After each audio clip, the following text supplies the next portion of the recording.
সুপ্রভাত। তো আজ হলো রবিবার। তো রবিবার মানেই হচ্ছে সারাদিন আমরা সবাই একসাথে সময়টা কাটাবো। তো সারা সপ্তাহের মধ্যেই একটা দিন থাকে যেটা হাজব্যান্ড, মেয়ে, আমি সারা দিনটা একসাথে আমরা কাটাতে পারি। তো আজ যেহেতু রবিবার, তো রবিবার একটা স্পেশাল রান্নাও রয়েছে এবং মানে রুটিনটা একদম অন্যরকমভাবে চলে, মানে দিনটা একদম অন্যভাবে চলে। তো সেটাই আজকে শেয়ার করব। সকালবেলা ঘুম থেকে উঠে সবাই যে যার মতো করে ফ্রেশ হয়ে নিলাম। ফ্রেশ হওয়ার পর আমি চা খেলাম, হাজব্যান্ডও চা খেয়েছে আর মেয়ে খেয়েছিল বনবিটা। তারপর মেয়েকে আমি গান করাতে বসালাম, ও গান করছিল, যেটা আপনাদের সাথে শেয়ার করলাম। তো ওই গানটা আপনারা শুনলেন, কেমন হয়েছে অবশ্যই কমেন্টে জানাবেন। এদিকে মেয়ে গান করছিল আর হাজব্যান্ড বাজার করতে গেছিল। তো প্রায় এখন আসার পথে, তো এই দেখুন চলে এসেছে। তো কি কি বাজার নিয়ে এসেছে সেটাও শেয়ার করি। বাসন মাজার সাবান শেষ হয়ে গেছিল। আমি সকালবেলা সব কাজই আমার কমপ্লিট হয়ে গেছিলো, কিন্তু বাসন মাজাটাই হয়নি।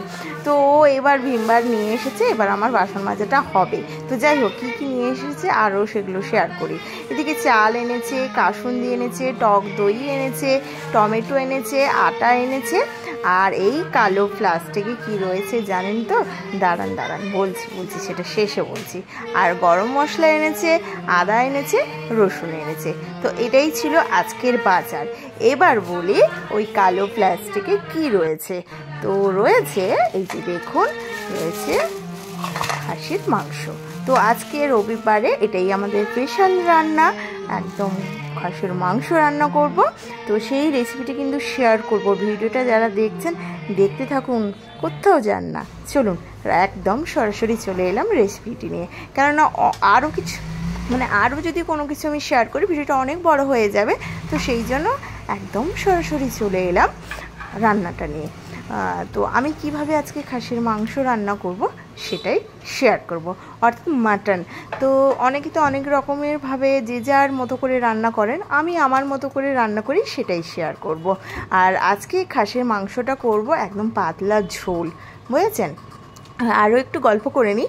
সকালবেলা হাজব্যান্ড বলছিল কী নিয়ে আসবো, তো আমি বললাম এইগুলোই আনো। যেহেতু আমাদের সকালবেলা মানে কি বলবো, হাজব্যান্ড তো যায় বাজারে, সেটা তো একটা তো ওর অভ্যেস রয়েছে। এবার বিশেষ করে আজ রবিবার, তো এমনিতেই চিকেন হয় বেশিরভাগ, কেননা আমার মেয়ে ভালোবাসে, তাই চিকেনটা করতে হয়।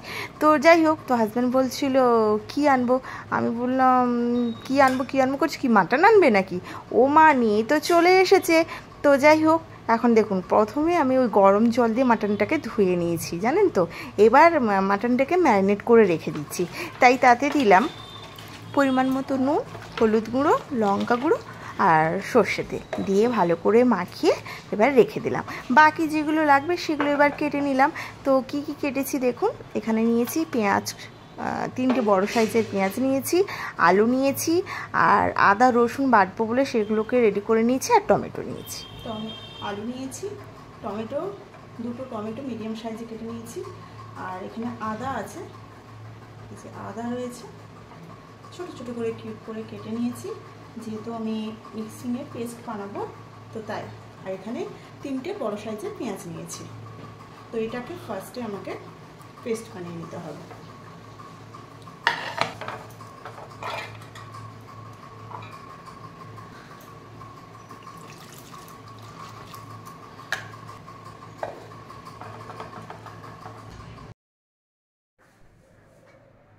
তো সব কিছু আমার রেডি হয়ে গেছে, এবার রান্নাটা শুরু করি। তো কড়াটা এদিকে বসিয়ে দিলাম, কড়াটা গরম হোক। আর এদিকে কি কি ফোড়নে লাগবে সেটা শেয়ার করি। এখানে আমি নিয়েছি গোটা জিরে, গোটা গোলমরিচ, তেজপাতা আর গোটা গরম মশলা। তো এবার তেল দিয়ে দিলাম, তেলটা গরম হয়ে গেছে। তো এবার দিয়ে দিলাম ওই ফোড়ন। তো ফোড়নটা দেওয়ার পর দিয়ে দিলাম 3টে বড় বড় গোটা পেঁয়াজ কেটে নিয়েছিলাম। তো পেঁয়াজটাকে ভালোভাবে কুচিয়ে নিয়েছিলাম, হ্যাঁ, তো সেইটাকে দিয়ে দিলাম। এবার পেঁয়াজটাকে ভাজতে থাকবো। আদা রসুন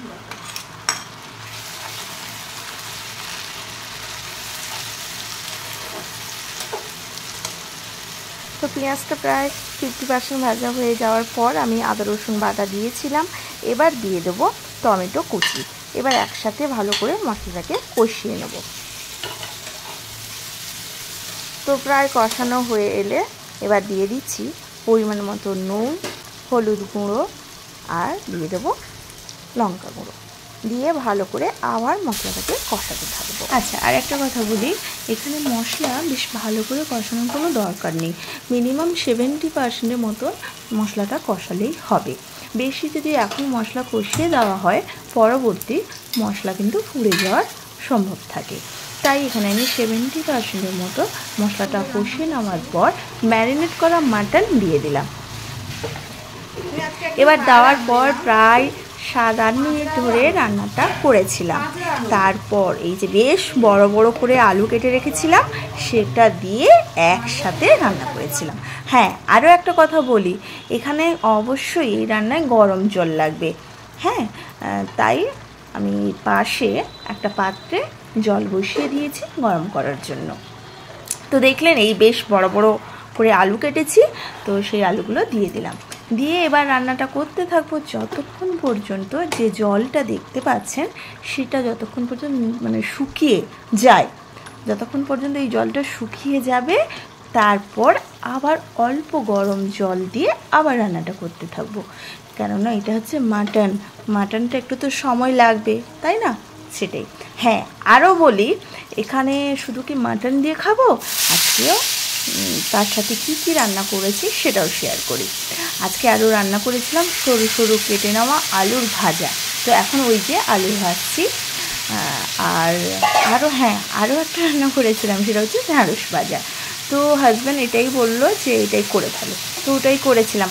আরও একটা গল্প বলি, শুনুন। সকালবেলা তো ওই যে বললাম হাজব্যান্ডের সাথে আমার সকালবেলা কথা হচ্ছিল, ও বললো কী আনবো। তখন আমি বলি যা পারো নিয়ে আসো, যেমন বাজার করো, যেটা খেতে চাও সেইভাবেই নিয়ে আসবে। তো কথা বলছিল কী খাবো, কী আনবো। তো আমি বলি তাহলে কি মাটন খাবে নাকি? ও মা, আমি জানি না, আমাদের কোনো ঘরে কথাও হয়নি যে মাটন আনার আজকে, এমনি আমি মজা করেছিলাম। ও বলে হ্যাঁ মাটন আনলেও হয়, তো এইরকম একটা বলছিল। আমি বললাম না এনো না, কেননা মেয়ে তো আমার খেতে চায় না, হ্যাঁ আনার দরকার নেই। তো ও এই কথা বলছিল। তারপর বাজারে গিয়ে বলে আমি মাটন নিয়েছি। হ্যাঁ, এই 600 গ্রামের মতো মাটন ছিল। তো আমি বললাম নিয়ে এসেছো, ঠিক আছে। তো তারপরে এই রান্না করতে করতে কী কথা বললো, আমি বললাম তুমি এটা কেন আনলে? তো তখন বলছে ঠিক আছে তুমি তাহলে খেতে চাইছো না, খাবে না। আমি ঠিক আছে আমি আজকে খাবো না। বলে হ্যাঁ ঠিক আছে, তুমি আলু আর ঢ্যাঁড়স ভাজা যেটা করেছো সেটা দিয়ে ভাত খাবে। তাহলে কি আমি মাটন খাইনি? ভিডিওটা দেখতে হবে। শেষে আদৌ কি আমি মাটনটা খেয়েছিলাম সেটা কিন্তু অবশ্যই ভিডিও দেখে বুঝতে পারবেন, তাই তো? তো যাই হোক, এদিকে দেখুন আমার রান্নাটা হচ্ছে, আর এদিকে আলু ভাজাটাও আমার হয়ে গেছে। বাকি আরও ঢ্যাঁড়স ভাজা আছে। আর আজকে আমার রান্নাটা খুব তাড়াতাড়ি হয়ে গেছে, প্রায় 1টার মধ্যেই আমার দুপুরবেলার রান্নাটা কমপ্লিট। হ্যাঁ, আর এটাই। আর হ্যাঁ, এদিকে বলা হচ্ছে না, মাঝে মাঝে দেখছেন তো এই যে আমার রান্নাটা হচ্ছে মাটনের এই ঝোলটা যখনই শুকিয়ে যাচ্ছে তখন অল্প আবার গরম জল দিয়ে আবার রান্নাটা করতে থাকছি। এটা করলে কি হয় জানেন তো, যে ঝোলটা হয় সেটা খুব স্মুথ হয় এবং খেতে খুবই ভালো হয়। মাঝে মাঝে এই অল্প গরম দিয়ে 2বার থেকে 3বার দিলেই হবে। দিয়ে আবার রান্নাটা করতে হবে যতক্ষণ পর্যন্ত জলটা শুকিয়ে যায়। তো ঠিক আছে, এই যে দেখছেন ঢ্যাঁড়সও ভাজছি। আর রবিবার মানে একটু চাপ থাকে, যেমন একটু বেশি করে কাপড় কাচার থাকে, তারপর ঘরে একটু পরিষ্কার পরিচ্ছন্ন করার একটা থাকে, মানে এই ঝুল ধরুন ঘরে মোছা, মানে এমনি সারা সপ্তাহ একটা সকালবেলা একটা রুটিন অন্যরকম চলে, আর রবিবার হলে একটু অন্যরকম চলে। তো সেগুলো আমার মোটামুটি হয়ে গেছে। আজকে আমরা ঘুম থেকে খুবই তাড়াতাড়ি উঠে পড়েছি। মাঝখানে তো বেশ দেরি হতো, কিন্তু এখন না খুব আমরা সকালবেলা ওঠার চেষ্টা করি। তো যাই হোক, এদিকে দেখুন আমার মেয়ে কিন্তু মানে ওর স্নান টান হয়ে গেছে, এবার ও একটু খাবে। চিকেন হলে কি হয়, ও একটু কষা খেতে চায়। চিকেনের কষা, কিন্তু মাটনের কষাটা না অতটা সফট হয় না, ও খেতে মানে ও চাইছে, ইচ্ছে করছে যে মা হয়েছে, কিন্তু আমি বলছি দেখ এখন এই মাটন কিন্তু কষা খেলে মানে দাঁতে চিবোতেই পারবি না, একটু দাঁড়া। তবুও সে মাঝে মাঝে রান্নার কাছে এসে দেখে যাচ্ছে আদৌ হয়েছে কিনা। ওর কিন্তু এখন স্নান কমপ্লিট হয়ে গেছে, 12টা 15-20 দিকেও স্নানটা ওর কমপ্লিট হয়ে গেছে। তো মাঝে মাঝে ও রান্নার কাছে আসে, আর আমার তো এই মাটন রান্না করতে প্রায় ঘন্টাখানেক সময় লেগেছিলো। ততক্ষণ ও এদিক ওদিক একটু ঘোরাফেরা করছে, এটাই আমার ভালো লাগে জানেন তো। তো এমনিতেও কিন্তু অন্য কিছু রান্না হলে ওই রকম হয় না। যেদিনই রবিবার সেদিন ও জানে যে চিকেন হয়, তার কষা বা একটু চিকেন ফ্রাই করে দিই, কখনো অন্যরকম তো করি, আমি তো শেয়ার করি, তখন ও একটু খুব আনন্দ খুশি হয়ে রান্নার কাছে আসে। বাকি দিন কিন্তু আসে না। তো আজকে সেই রকম রান্নাটা করছি, এসে কিন্তু দেখছি। যাই হোক, তারপর দেখুন একদম শেষে কয়েকটা চেরা কাঁচা লঙ্কা দিলাম। হ্যাঁ, কাঁচা লঙ্কা দিলেও খেতে ভালো লাগে। তারপর দেওয়ার পরে 1-2 মিনিট ধরে রান্নাটা করতে থাকলাম, তারপর গরম জল দিয়ে দিলাম। আর যেহেতু এখানে পাতলা ঝোল খাবো, তাই ঝোলটা একটু বেশি দিলাম। আর মাটনটা সেদ্ধ হবে, তাই অনেকটা ঝোল দিয়ে ভালো করে রান্নাটা করতে থাকলাম। প্রায় 15-20 মিনিট ধরে রান্নাটা হচ্ছিল। প্রায় রান্নাটা প্রায় শেষের পথে। এখন দিয়ে দিলাম সানরাইজের গরম মশলা। এবার দিয়ে 1-2 মিনিটের মতো ফুটিয়ে ভালো করে ফুটিয়ে নেব। তারপর ঢাকা দিয়ে দেখাচ্ছি মাংসের রঙটা কি ভালো হয়েছে, কি বলবো। এই দেখুন মাটনের কালারটা দেখুন কি সুন্দর হয়েছে। তো এই রকম পাতলা পাতলা ঝোল করে ফেলুন, বাড়িতে আমার মতো রান্নাটা করুন, তো দেখবেন খেয়ে কত কত কত ভালো লাগবে। তো যাই হোক, সত্যি বলছি রান্নাটা খুবই সুন্দর হয়েছিল। আমার মেয়ে কিন্তু মাটন খেতে ভালোবাসে না, কিন্তু আজকে রান্নাটা যে করেছিলাম তারপর খাওয়ার পর মেয়ে আমার বলে মা খুব ভালো হয়েছে। হ্যাঁ, আমার হাজব্যান্ডও বলছিল বাহ সুন্দর হয়েছে। আমার স্নান হয়ে গেছে, হাজব্যান্ডের এখনও স্নান হয়নি, তো খাওয়া দাওয়াও এখনও হয়নি। বেজে গেছে অনেকটাই, প্রায় বাজে 2:15 মতো। ওর এখনও স্নান হয়নি, ও স্নানে যাবে। তো আসুক, স্নান করে এলে তারপর খাবো, বুঝেছেন। মেয়ের খাওয়া হয়ে গেছে, আর এখন মেয়েকে এই যে মেয়েকে দেবো টক দই এনেছিল ওর বাবা সকালবেলা, তো সকালে দেওয়া হয়নি। ও এখন ভাত খাওয়াটা ওর হয়ে গেছে, তো সেই জন্য ভাবছি যে এখন দিয়ে দেবো টক দই। আর এখানে আছে 400 গ্রাম, ওকে এখন অল্প কিছু দেবো, আর বাকিটা আমরা খাবো। মানে ওকে এখন অল্প করেই দেব, আর আমরা আমাদের ভাত খাওয়া হয়ে যাক, তারপরে টক দই খাবো। তো ভিডিওটা দেখতে থাকুন। রয়েছে ঢ্যাঁড়স ভাজা, আলু ভাজা, আর এখানে আছে মাটন, আর রয়েছে স্যালাড। হাজব্যান্ডও বসে গেছে খেতে, এবার আমি খাবো। এখন বেজে গেছে প্রায় কটা জানেন তো, এখন প্রায় বেজে গেছে 3টে। আমার কিন্তু রান্না কমপ্লিট হয়ে গেছে 1টার মধ্যে, কিন্তু হাজব্যান্ডের স্নান হয়েছিল না। হ্যাঁ, তো যাই হোক, এখন আমরা খেতে বসে গেছি। ভিডিওটা দেখতে থাকুন। এই যে প্যারা মাখা করেছিলাম, প্যারা মাখাটা আমি আর আমার মেয়ে খাওয়া হয়ে গেছে। এটা হচ্ছে হাজব্যান্ড, ওর ফোনে ফোন এসছে, তো ফোনে কথা বলছে, তো ওটা আছে। আমাদের প্যারা মাখাটা আমরা খেয়ে নিচ্ছি। তো এই একটা আম কালকে নিয়ে এসেছিলাম, মেয়ের খুব আম মাখা খেতে ইচ্ছে করেছিল, ও আম মাখাটা খাবে, তো সেই জন্য এখন আমটা কাটবো। এই একই সাথে কাসুন্দির সাথে কাঁচা লঙ্কা আর কাসুন্দি মাখিয়ে খাবো। তো এখন এই জন্য আমটা কাটছি।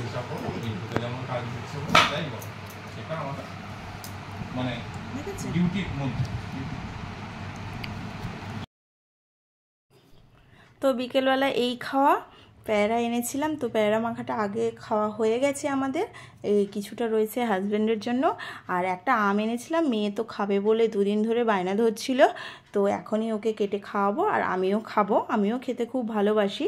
তো এই যে কাঁচা লঙ্কা দিলাম, নুন দিলাম, আর কাসুন্দি দিয়ে মাখিয়ে খেয়েছিলাম, আর আমটা খুবই টক ছিল। ঠিক আছে, তো যাই হোক, ভিডিওটা আর বড় করছি না, এখানেই ভিডিওটা রাখছি। আপনারা সকলে ভালো থাকবেন, সুস্থ থাকবেন। নেক্সট কোনো নতুন ভিডিওর সাথে আপনাদের সাথে আমাদের দেখা হবে। তো এখনকার মতো টাটা বাই। আর যারা আমাদের ফার্স্ট টাইম আমাকে দেখছেন, অবশ্যই আমার চ্যানেলটিতে সাবস্ক্রাইব, লাইক, শেয়ার, কমেন্টস করবেন। ওকে, বাই।